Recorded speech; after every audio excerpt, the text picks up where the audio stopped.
রূপডিহি গ্রামে ছোট্ট বাজারের প্রায় শেষ প্রান্তে রুদ্র সামন্তর হোমিওপ্যাথি চেম্বার। সপ্তাহে একদিন তিনি পাশেই আরেকটি শহরতলিতেও রুগী দেখেন। ছোট একটি আদ্যিকালের মারুতি গাড়ি আছে তার বাবার, সেইটাই নিজেই চালান। বাবা অবশ্য এ অঞ্চলে বেশ নামকরা ডাক্তার ছিলেন।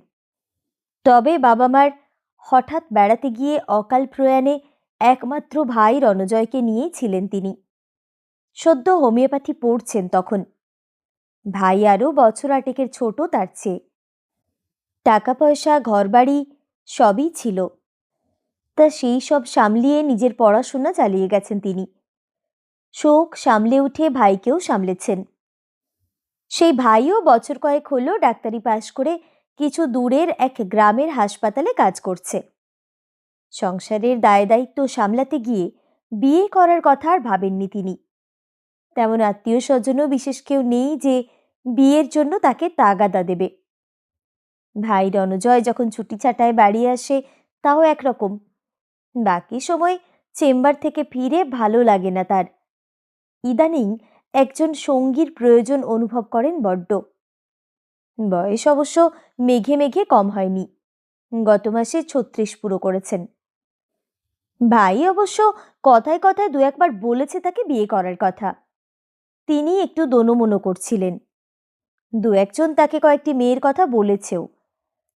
একজনের সাথে তো বিয়ে ঠিক হতে হতেও হলো না। যাক সে কথা। দিন তিনেক আগে শহরতলিতে চেম্বারে গিয়ে তার এক পুরনো পেশেন্ট এসে এ কথা ও কথার পর হঠাৎ তার মেয়েকে বিয়ের কথা বলে, অনুরোধ করে তার বাড়িতে একদিন যাওয়ার। তা এক ছুটির দিন গেলেন দেখতে মেয়েটিকে। লোকটির অবস্থা খুব একটা ভালো নয়, বরং খারাপই বলা চলে। কিন্তু তার মেয়েটিকে ডানা কাটা পরি বললেও কম হয়। এমন লোকের, এমন পরিবারে এরকম মেয়ে সত্যি চোখে পড়ে না। মেয়েটি নাকি তার দিদিমার মতো হয়েছে। দিদিমা দারুণ সুন্দরী ছিলেন। কাছের কলেজ থেকে গ্র্যাজুয়েশন করেছে মেয়েটি। রুদ্র অবশ্য একটু কিন্তু কিন্তু করছিলেন, মেয়েটির বয়সটা বড্ড কম।